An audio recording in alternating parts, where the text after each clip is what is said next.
Narayanam namaskritya naram chaiva narottamam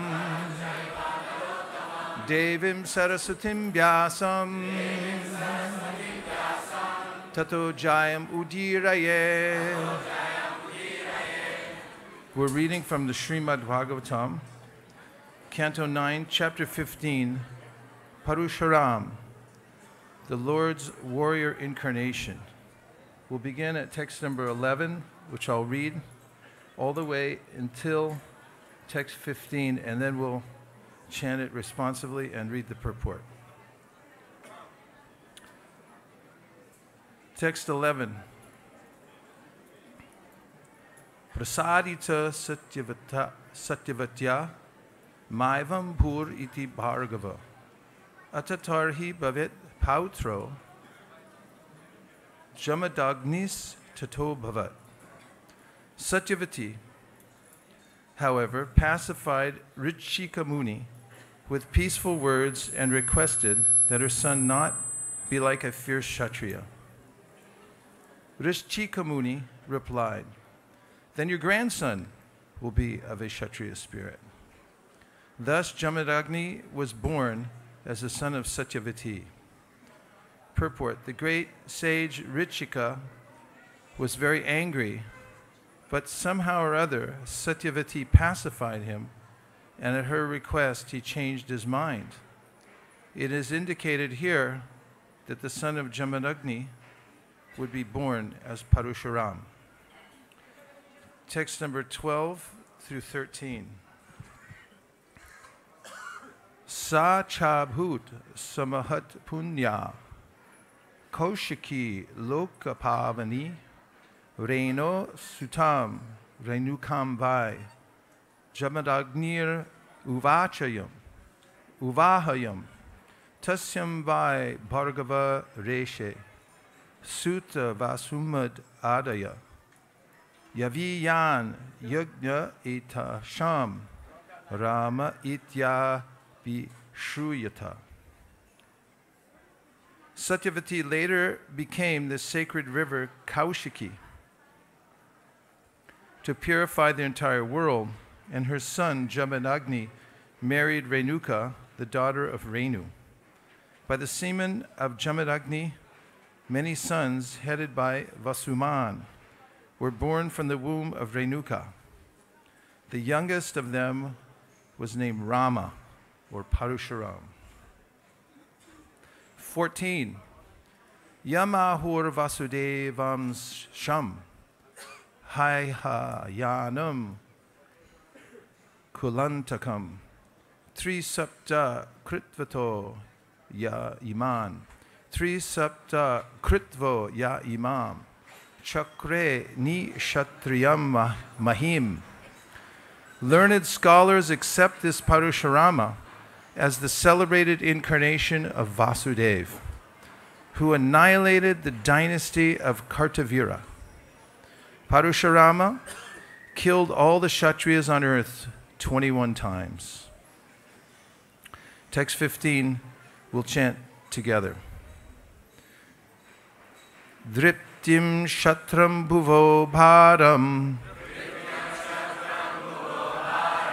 Apramanyam Aninashak Rajastamo Vratam Ahan Palgun Yapi Kritim Hasi Driptam Shatram Puvo Bharam Apramanyam Aniyashat Rajastamo Pratam Ahan Palgun Yapi Kritim Hasi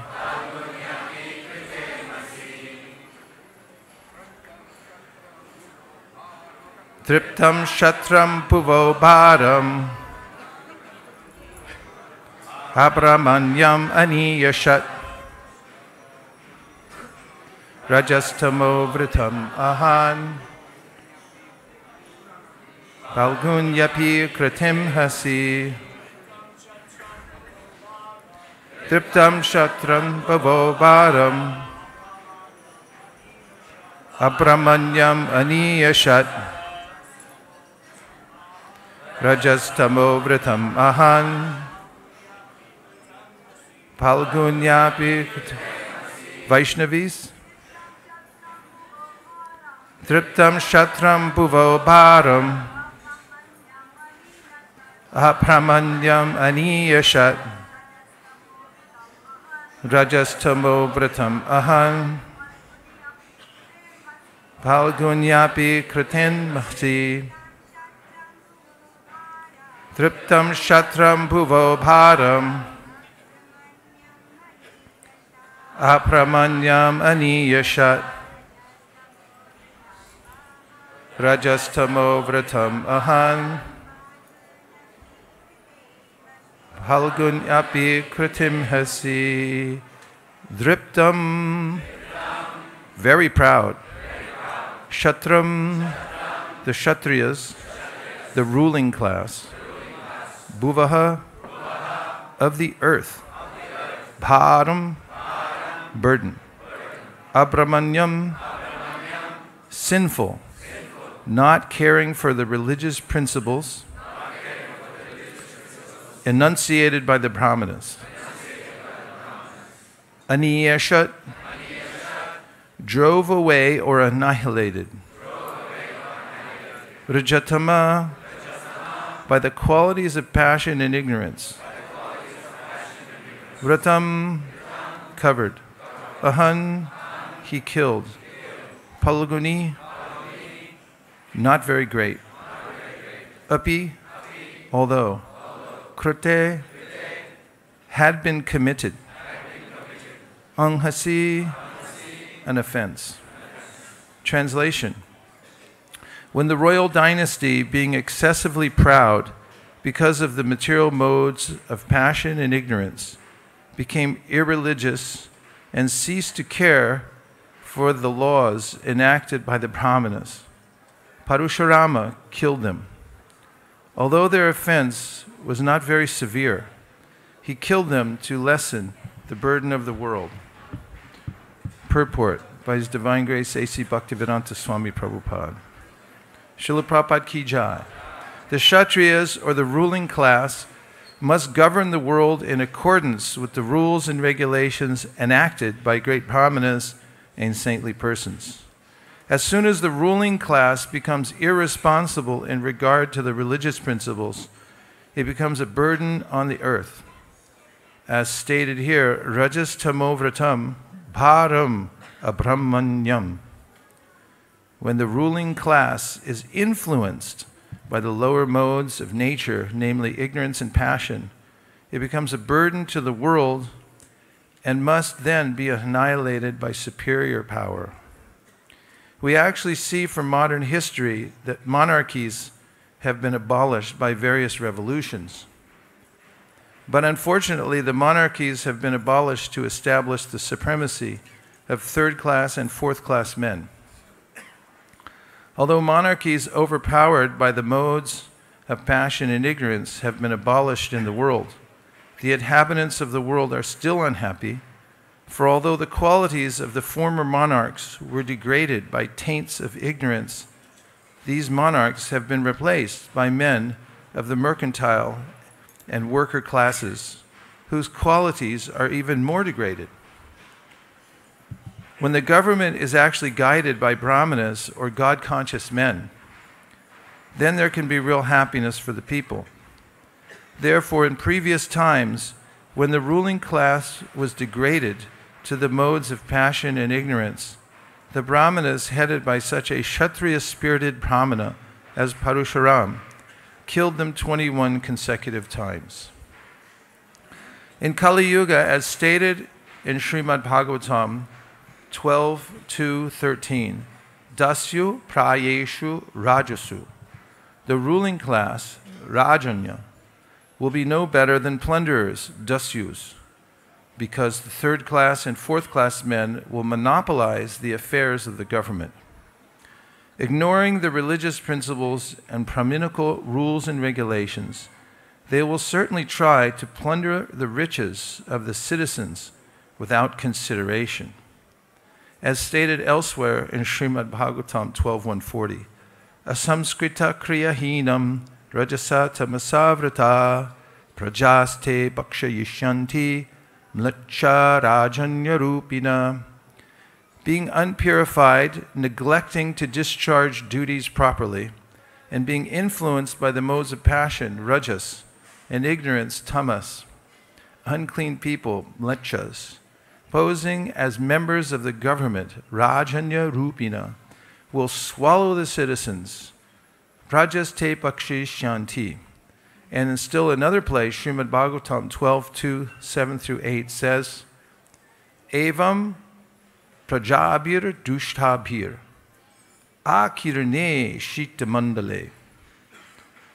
mandale brahmavit shatrashudranam yo bali bhavita napa praja hi lubdhai rajanyar nigranar dasyu karmabhi achinna daradravina yasyanti giri kananam. Human society is naturally grouped into 4 divisions, as stated in Bhagavad Gita, Chaturvarnyam maya shrishtam guna karma vibhagasha. But if this system is neglected and the qualities and divisions of society are not considered, the result will be Brahmavit Shatrashudranam Yo Bali Bhavita Nripa. The so-called caste system of Brahmanas, Kshatriya, Vaishya, Brahmana, Kshatriya, Vaishya, and Shudra will be meaningless. As a result, whoever somehow or other becomes powerful will be the king or president, and thus the prajas or citizens will be so harassed that they will give up hearth and home and go to the forest. Yasyanti giri kananam. To escape harassment by government officials who have no mercy and are addicted to the ways of plunderers. Therefore, the prajas, or the people in general, must take to the Krishna consciousness movement.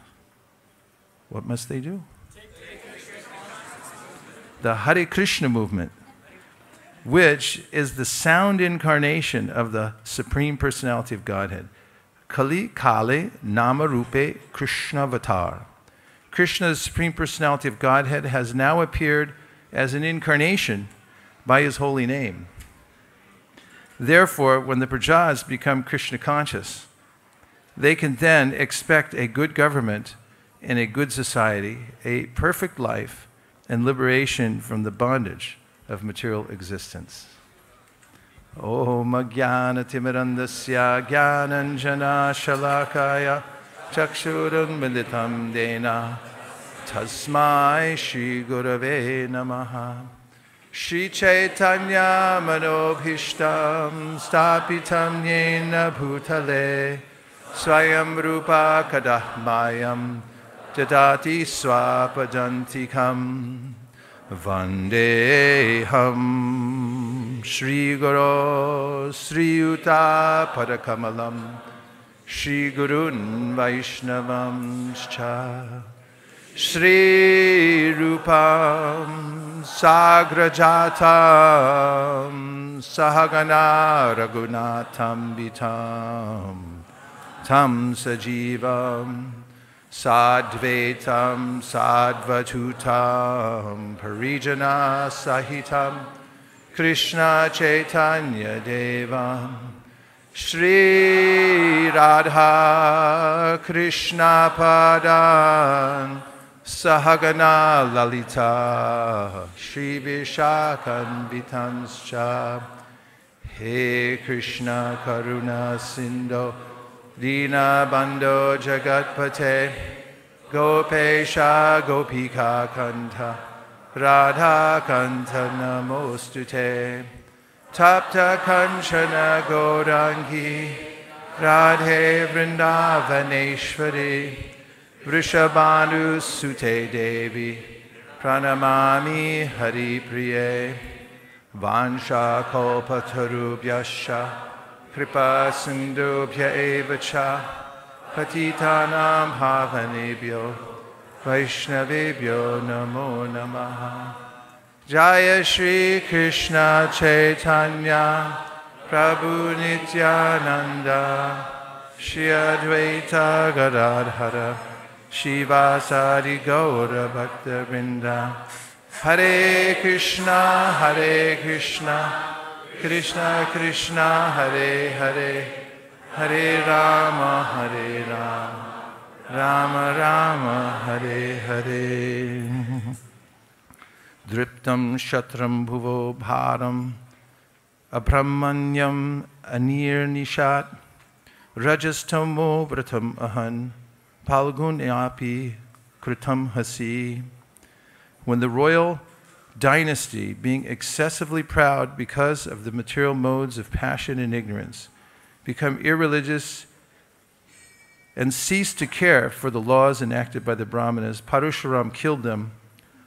Although their offense was not very severe, he killed them to lessen the burden of the world.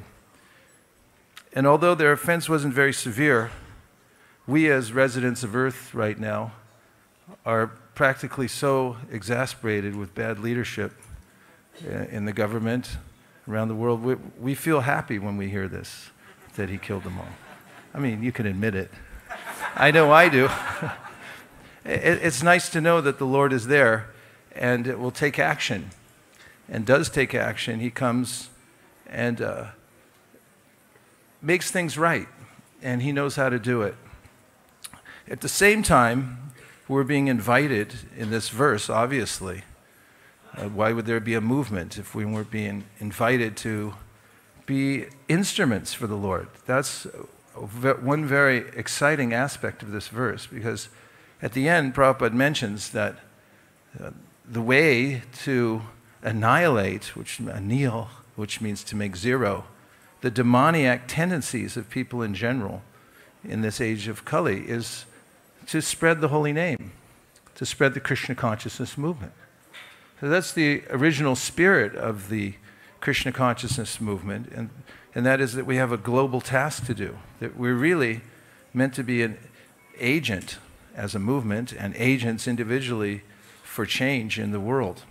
Now, of course, only one who understands the transcendental science as given by Krishna in the Bhagavad Gita will know what the panacea for this degradation is, because there are, as Prabhupada writes, many stopgap measures that people revert to.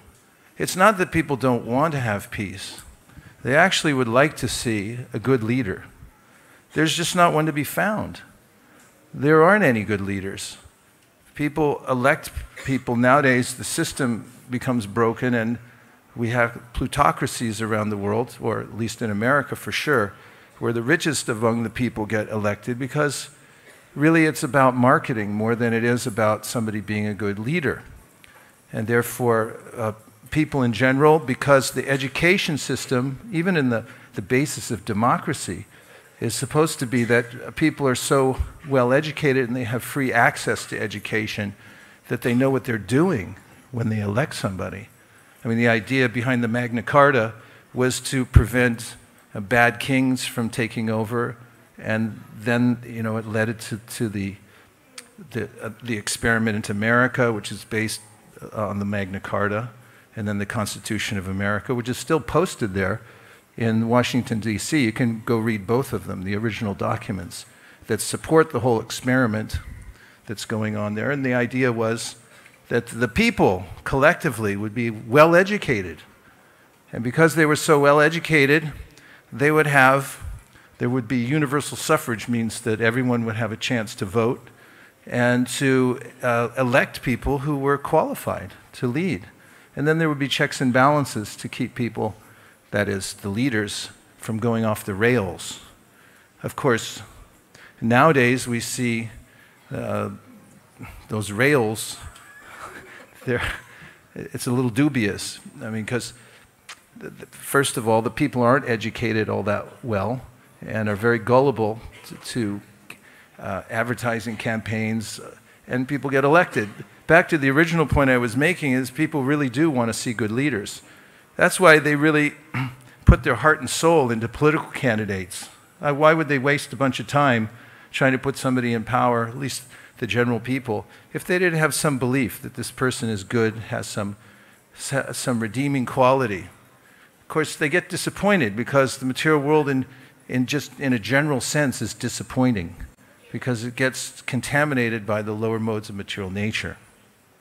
So Krishna consciousness, on the other hand, has a valid solution beginning with the individual. Krishna starts with individuals helping themselves and helping others within their purview to improve themselves. Simple science, Krishna describes in the Bhagavad Gita. He starts, well, not starts, but within the Bhagavad Gita, he says that the people become affected by lower modes of material nature, and then they act in predictable ways. And therefore, the way that a person can be helped and act virtuously is by becoming a brahmana and act in the mode of goodness. And therefore, Prabhupada advocated that the Krishna consciousness movement was for training brahmanas. And he said that it's not that everybody in the world would have to become a brahmana, but in various places, one place he says 1% of the population, even that's a lot. He also said 5%, 10%, but a percentage of the population should become brahmanas. And on an individual basis, each person, Krishna says in the Bhagavad Gita, has an opportunity to become purified by practicing the tenets of devotional service, which begin with the process of, as far as we're teaching, the process of following the rules and regulations for cleanliness and peace of mind and chanting Hare Krishna. And then if you have somebody that has actually developed good qualities individually, they can have an effect on everyone around them. And then if you find leaders that are purified and have the wherewithal to teach the basic ideas behind Krishna consciousness, then it can have a widespread effect in human society. So this was Prabhupada's vision, and it's altogether possible because there are volumes written about how one person who develops good qualities can change the world. We see many examples of this throughout religious history. Constantine in Christianity was a king. He brought people together for a council to unite the various factions of Christians and also allowed Christianity to be practiced within the Roman Empire and so forth. And that made a huge effect. We know about Maharaj Ashoka and Buddhism. Prabhupada mentions it within his purports. And therefore, our mission is valid.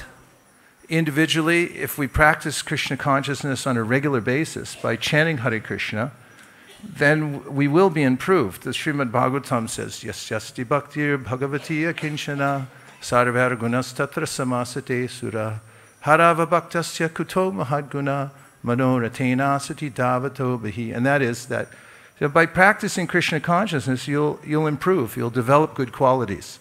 Because Vasudeve Bhagavati Bhakti Yoga Prayojita Janaya Yashuvairagyam Jnanam Chayarahitugam. By practicing direct devotional service, you naturally develop, as concomitants, knowledge, detachment from the world, and so forth. These things are very hard to find anywhere else. In fact, we notice when we go out into the world and teach Krishna consciousness.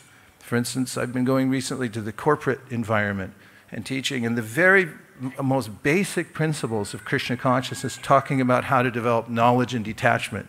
And defining knowledge as knowing the difference between the body and the soul is an fantastic revelation for people in general. They don't know the basic things about Krishna consciousness, nor will they find out about them from the New York Times or the Washington Post or any of the other, the BBC. These things are not discussed, nor are politicians, with very, very, very few exceptions, talking about any of these kinds of principles. They're all talking about stopgap measures. So Prabhupada advocates then at the end of the purport that the Hare Krishna mantra will save the world. And how is that? Well, it's Krishna himself. Narada Muni says in the 5th chapter of the 1st canto of the Srimad Bhagavatam, Iti murtyabhidanena mantra murtim amurtikam yajyate yagya purusha sasam yag darshana puman. Iti murtyabhidanena. The word murti means form, and it also means difficulty. So Prabhupada quotes Vishwanath Chakravarti Thakur and says that the form of the Lord is difficult to behold or to understand at all. And and at the same time, the word murti also means difficulty, and so amurtika means without difficulty, that one will see the form. Murti means form, it also means difficulty. So mantra murtim amurtikam, if you take the mantra, then very easily you'll be able to see the form of the Lord. And you'll have the full vision of the Lord and all the benefits of directly associating with the Supreme Personality of Godhead. Then Prabhupada goes on in the purports to say that the Panchatratric codes within are more important than the Vedic codes in this age, and that they're especially meant to benefit human society. So I was thinking about this word code, which can be used as a noun or a verb. And a code is something that actually gives a standard for something. It's actually, nowadays we know it as it completes an operation. And you can also code, which means that you can create codes. So for us, our movement runs on the codes of the Panchatratric system and also the Mahamantra. We depend on these. And we can see that the whole world runs by codes. Only problem is the world's got the wrong codes. They're following the wrong things. When we're just... and they're easily misled if you get the wrong codes. Codes make people work in certain ways. What they hear about as the basic principles for a successful life, they follow, and then they become entangled. So we're meant to present the codes that will actually untangle people and give them an opportunity to develop good qualities. And that will affect the whole world. That's what's being presented here by Srila Prabhupada. And so now, to expand the conversation, we'll take some reflection on the verse, the purport, or anything from the monologue thus far that we can discuss. So reflect back, and we'll have a little discussion. By the way, a reflection isn't a question. It's Hare Krishna Maharaj. It means, oh, you can ask a question. No, please go ahead. Give him the mic. I insist upon it. Don't make me come over there, Marsh. I'll bring you the mic myself if I have to. No, please bring him the mic. He raised his hand. It's all fair, and it doesn't actually really matter. I just like to control every outcome. Who's got the mic, please? Just speak loudly. No, that's bogus. No, it's third class. We should have microphones all over the room so that everyone can be heard. Because, you know, we're working with sound vibration here. And we're in a movement that's based on sound vibration, and you can't hear what people are saying. You know, we're broadcasting online, and then people are listening, and then all of a sudden an important point comes in, you can't hear it. Here comes the mic. We have a rule, 7 seconds or less, or your money back from the class. Marge deserves a refund now.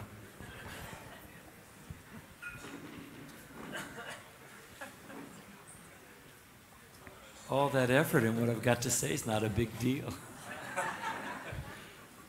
All right.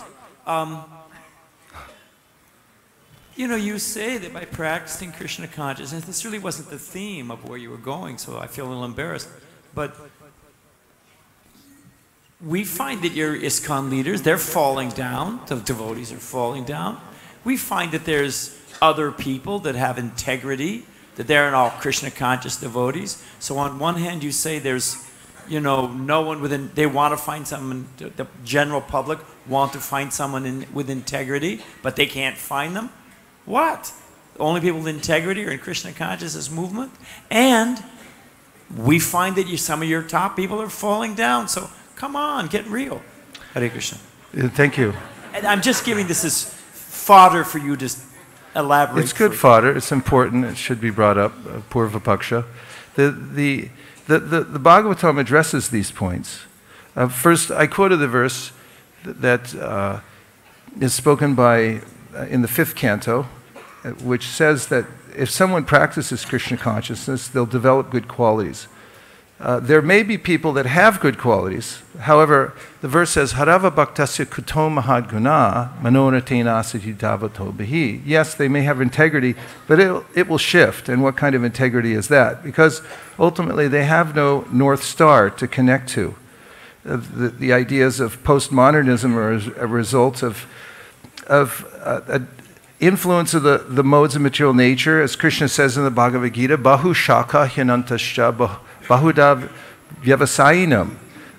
It's inevitable that if people don't have some solid ground, that is a principle which is absolute, an axiomatic truth like we have, the Vedic teachings, to come back to, then the ultimate result will be degradation into many different kinds of philosophies, and it won't hold. That's what the Bhagavatam says. On the other hand, those who practice Krishna consciousness, albeit imperfectly, are lauded by the Srimad Bhagavatam as being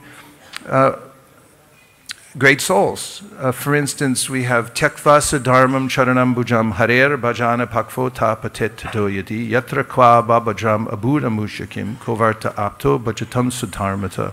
Narada Muni says, so what? Somebody takes to devotional service and with full vigor, but they're apakva. They're not ripe yet. They tried for it, the most worthy goal, but they failed and they fell from the path.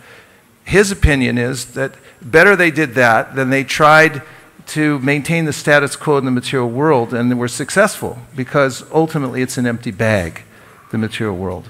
What's more, Srimad Bhagavatam says, Sapada mulam bhajata priyasya tyaktanya bhavasya hare priyeshaha vikarma yachchotpatitam katanchid dhunoti sarvam hridi sanivishta. If someone falls from the path of devotional service, then all they have to do is continue practicing devotional service and they'll be rectified. Whereas there is no real rectifying principle in the material world. We find that it's constantly being churned. The lower modes of material nature fight for supremacy, and they come up to afflict those even who are situated within the mode of goodness. It's a highly philosophical answer. Well, not highly. It's not highly anything.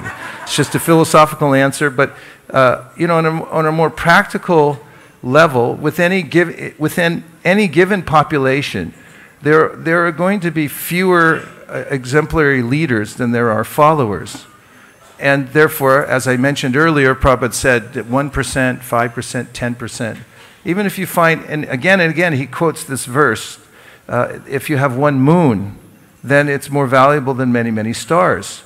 So it's a very lofty thing, and it's not so easy, especially in Kali Yuga, to produce perfect leadership. However, if the leadership holds together in Krishna consciousness, and continues to do their best to sincerely follow the process, they're also considered to be liberated.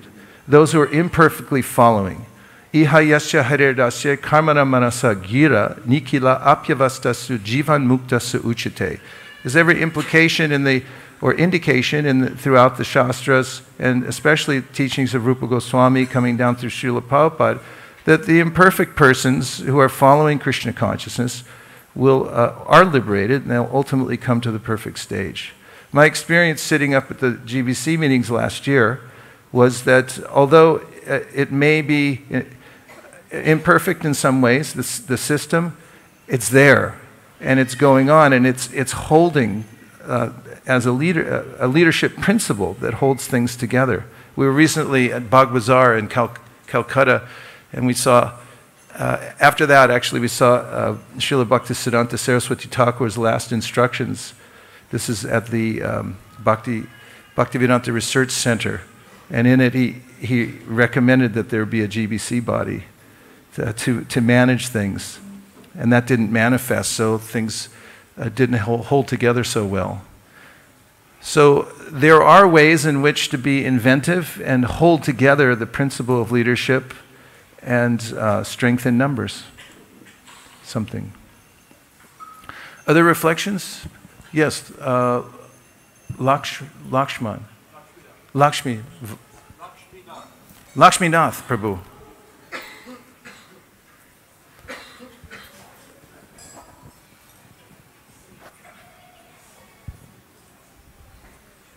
Thank you for your points of this class.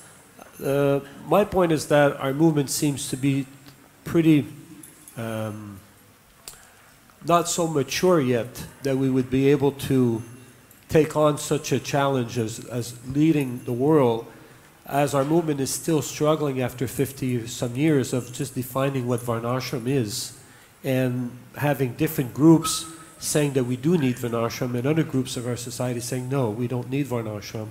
So our basis would be Varnashram if we did try to establish leadership or governmentship in the world. But it seems that our movement is still not mature enough that we've even defined that in our own society. So sure. There are, of course, in organizational development and in sociological studies, psychological studies, we know that there are different phases in any system of development. And when we look at those phases, we'll see that some of them makes it look highly unlikely that anything will come from it. For instance, in even having a meeting amongst people, I think it starts, someone could correct me, storming, norming, performing. What is it? Storming, norming, forming, and performing. Okay, so there's, and what? And then barely warming. So,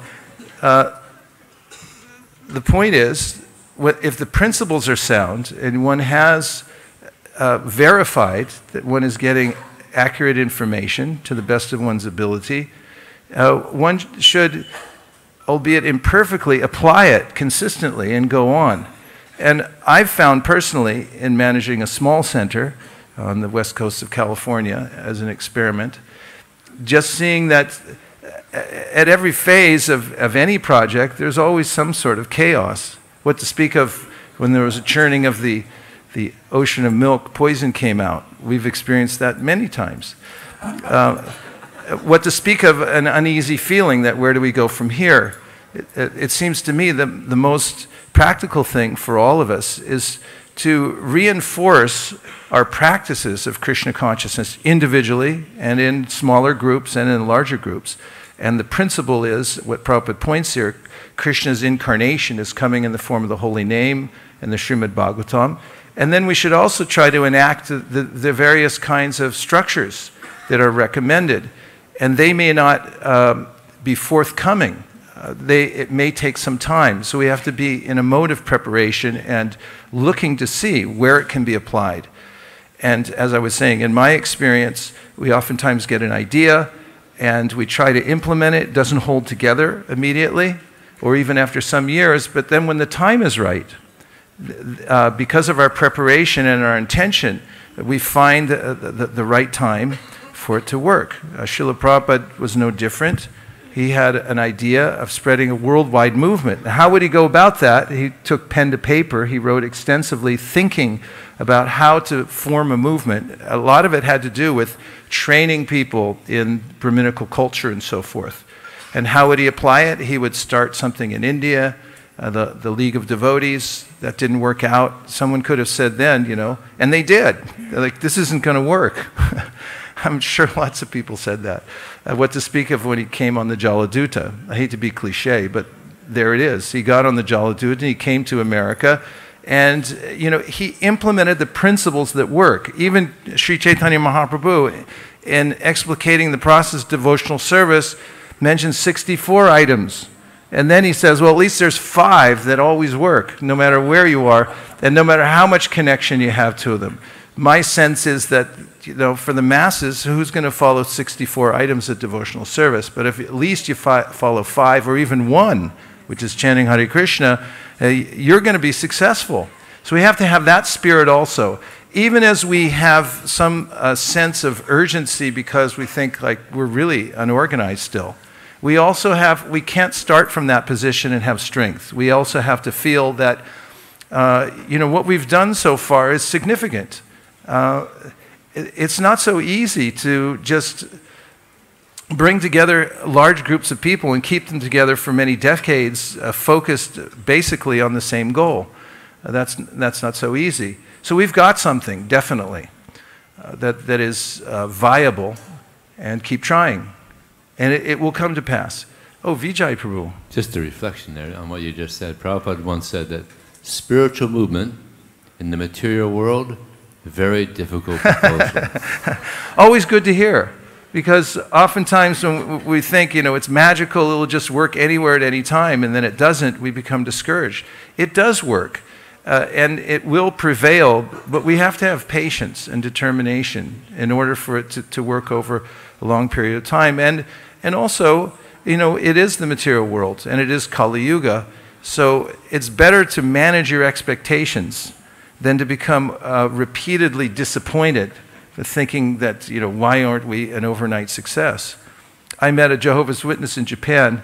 I just picked up my copy of Watchtower on the street to check out what they're distributing, because they're much better at it than we are, by the way, and in many ways. You should feel a little anxious on hearing that.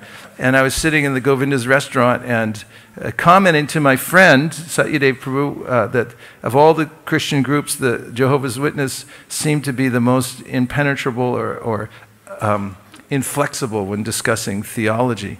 And just at that time, the temple president brought over a guest to the restaurant who'd been coming week after week, and he was a Jehovah's Witness. At least I had my Watchtower in my hand.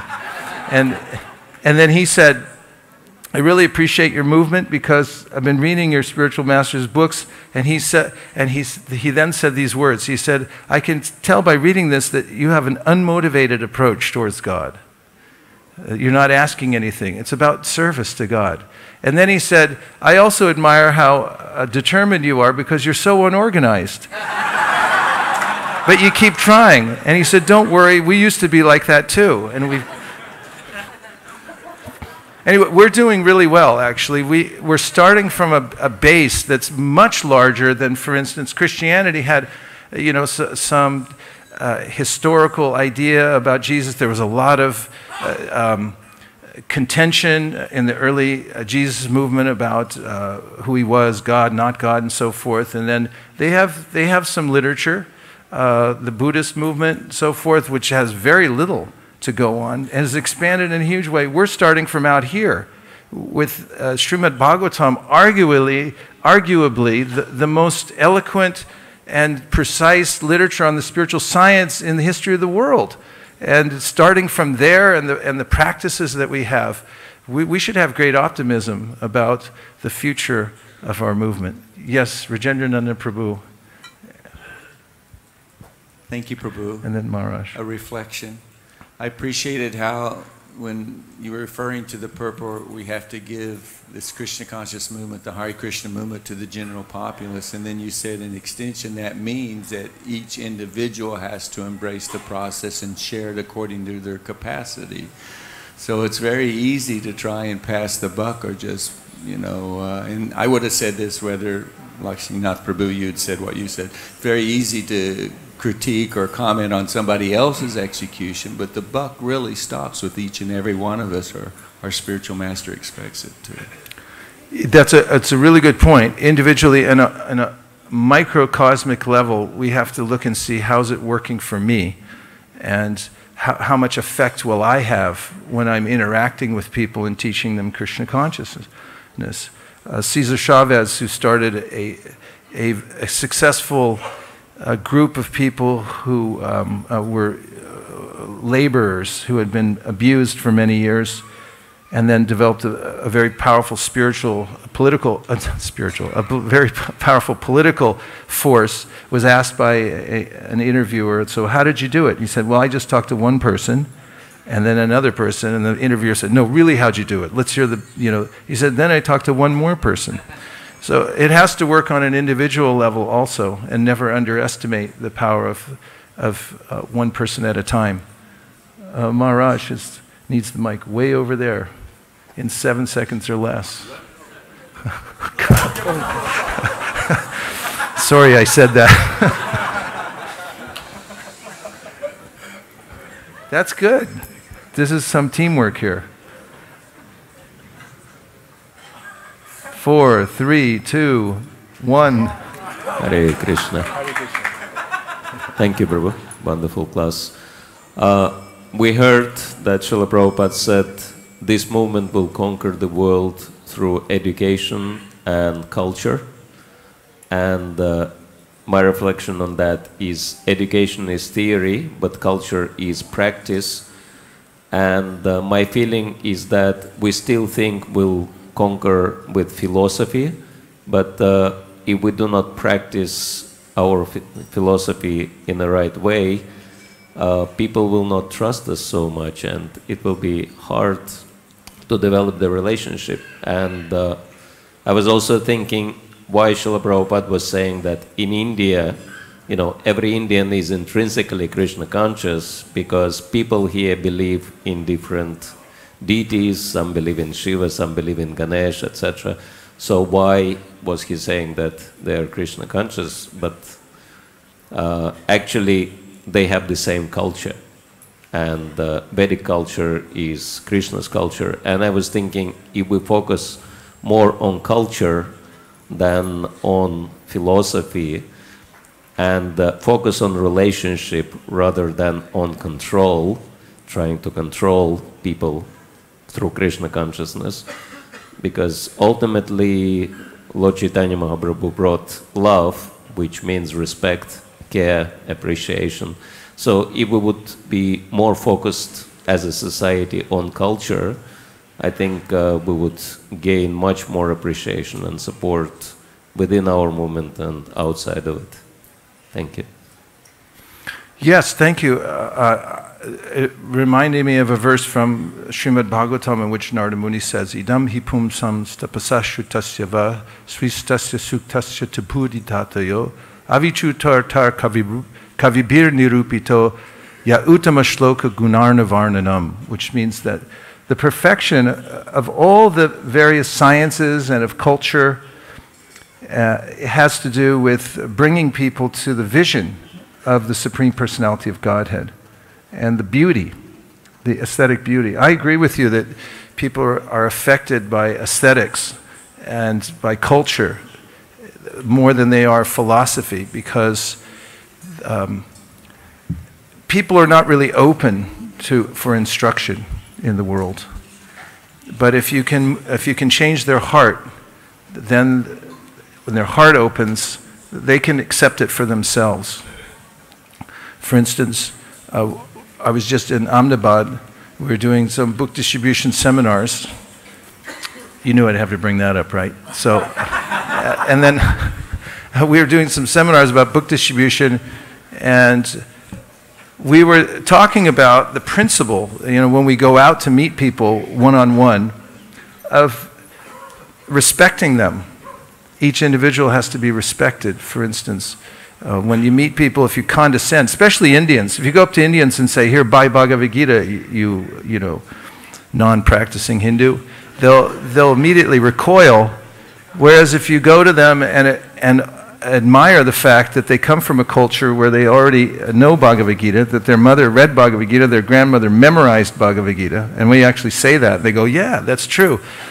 And you put them on the Vyasasana, and you as the disciple, and say, you know, I'm respecting you, then their hearts open up. And the culture is definitely there, that they can take it. And same thing all around the world. People are a little bit resistant, a lot resistant to condescension. Chaitanya Mahaprabhu didn't condescend. When he met with Sarvabhauma Bhattacharya, he remained silent for 7 days. That's an austerity, to sit and listen to Mayavad philosophy for 7 days. But if you're going to preach anywhere, you're going to hear all kinds of weird stuff. People all the time, you know, when I talk about meditation, yoga, and yogic principles in the corporate environment, you know, people come up with all kinds of wild stuff. You know, I saw a light, it was yellow-green. What does the green-yellow thing mean? I have no idea. But Prabhupada mentioned that too, that there are people ask him all kinds of questions. But you have to be tolerant and open and loving, as you're saying. And introduce the principles that people can follow, which means remember Krishna, be in contact with the beautiful vibration, and then gradually the medicine will have an effect. Narhari Prabhu.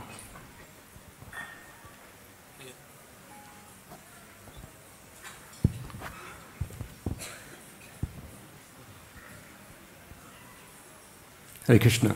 There was a lot of discussion in the purport about the modes of material nature. It was like pretty ubiquitous all throughout as we were reading. And I was sort of reflecting upon how, because we're not pure devotees, we're still affected by the material nature, but hopefully by the teachings of Prabhupada, not contaminated by them. Because we know they're there, and the Bhagavad Gita, Krishna says, Nahi kaschit chamamapi jatu tishtant akarma krit karyate hyavasa karma sarva prakriti jargunai. That everyone is affected constantly by the modes of nature. So I was thinking how beautifully we've been trained to sort of harness them and use them in Krishna service. Like, for example, we know that the mode of goodness is very prominent early in the morning, which is why we rise early in the morning, the best time to hear and to chant. And then later in the day, when the mode of passion sort of kicks in, then Prabhupada say something like Bhagavatam in the morning, bank balance in the afternoon. So we sort of surf that Rajas gun in the afternoon, not contaminated by it, because we're using it, surfing it in Krishna's service. You can tell I come from Hawaii. And then the mode of ignorance, when that comes about in the evening, it's a great time to sleep. So we rest our bodies for Krishna in that way. So no matter how the modes of nature are acting, as long as we use them in Krishna service. Like I know sailing, if we want to sail from point A to point B, it doesn't matter what direction the wind is blowing. It can be coming from the north, south, east, or west. But if you know how to navigate those winds, and we can take it to wherever we want to go. So it's great that we have been taught how to harness those modes of nature. Yes, thank you very much. In the 11th canto of the Srimad Bhagavatam, Krishna devotes an entire section when speaking to Uddhava about the importance of cultivating sattva gun. As from there it's easier to transfer to the transcendental mode.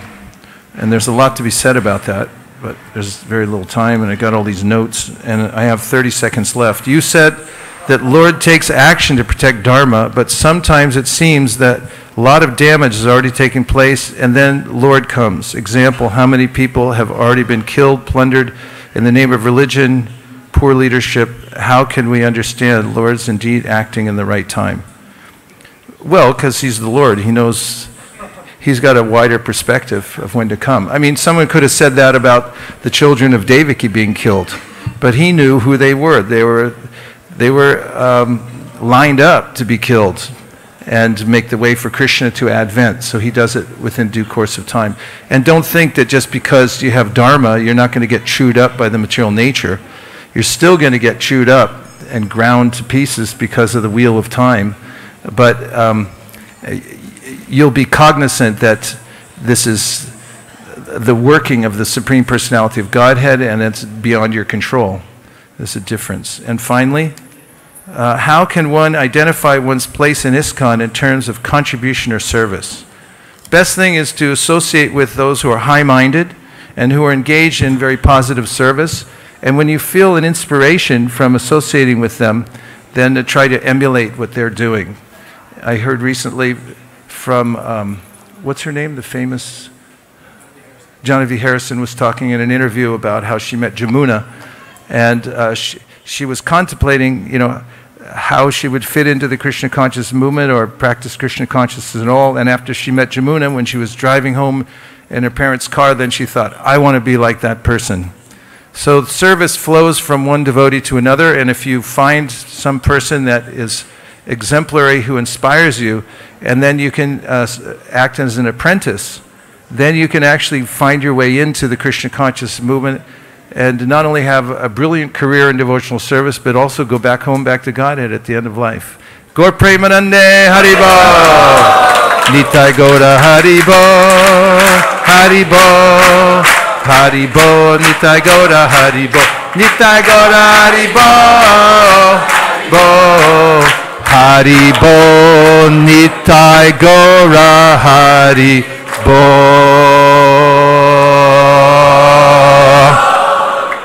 Vanchakalpatarvishya Kripasnabhevacha Patitanam Pavanebhyo Vaishnavebhyo Namo Namaha. Nantakoti Vaishnaviniki Jai. Srila Prabhupada Ki Jai.